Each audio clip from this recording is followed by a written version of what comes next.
ప్రేక్షకులందరికీ నమస్కారం అండి.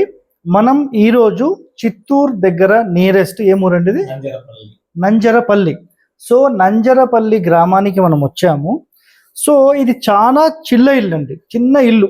సో మోస్ట్లీ ఇది 20 ఫీట్ల 3 ఇంచులు ఇంటూ 34 ఫీట్ల ఇల్లు. సో వీళ్ళకేంటంటే ఫ్రంట్ 10 ఫీట్ల రోడ్ మాత్రమే ఉంది. సో సంపులు కానీ సెప్టిక్ ట్యాంకులు పెట్టడానికి అంత స్థలం ఉండదు. సో అదృష్టం ఏంటంటే మన వీడియోలు చూసో లేకపోతే ఎలాగో వాళ్ళు సెప్టిక్ ట్యాంక్ అయితే రోడ్ మీద పెట్టేశారు. చాలా నిజంగా సంతోషం. బట్ ఇక్కడ ఏం జరిగిందంటే టోటల్ సంప్ అనేది ఏం చేశారు నేను చూపిస్తాను రండి. సో ఇది మెయిన్ డోర్ అండి, ఇది చూస్తున్నారు కదా మెయిన్ డోర్, ఇది లాంగ్ సీ, ఇది మెయిన్ డోర్, ఇది మెయిన్ డోర్.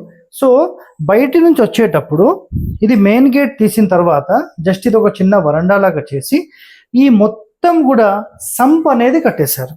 సో వాటర్ సంబంధించింది కనిపిస్తుంది కదా. సో ఇది కట్టిన జస్ట్ 6 monthsలో ఒక ఈ ఇంటి యజమాని పరిస్థితి ఏమైంది. సో ఈయనకు కంప్లీట్గా పెరాలసిస్ స్ట్రోక్ అనేది రావడం జరిగింది. సో దాని తర్వాత స్పెషల్గా మనం ఈశాన్యం ఇలా ఇంటి లోపల మూలలు డ్యామేజ్ చేస్తే పుత్ర సంతానానికి కానీ ఇంటి లోపల సంతానానికి కానీ financial damage main gate main door ముందు పెట్టడం వల్ల సో ఇవన్నీ ఇక్కడ క్లియర్గా జరిగాయి.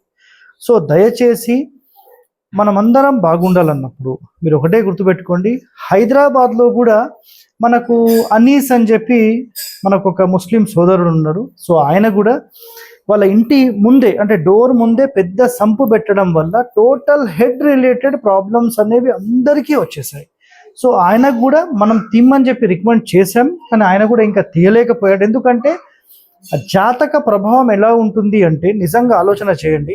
నిజంగా మనం ప్లస్లోకి వెళ్ళాలి అని ఉందనుకోండి ఆటోమేటిక్గా వెళ్ళిపోతాం. సో మైనస్లోకి వెళ్ళాలి అంటే అసలు మీరు ఎంత ప్రయత్నం చేసినా దాన్ని తీయలేరు.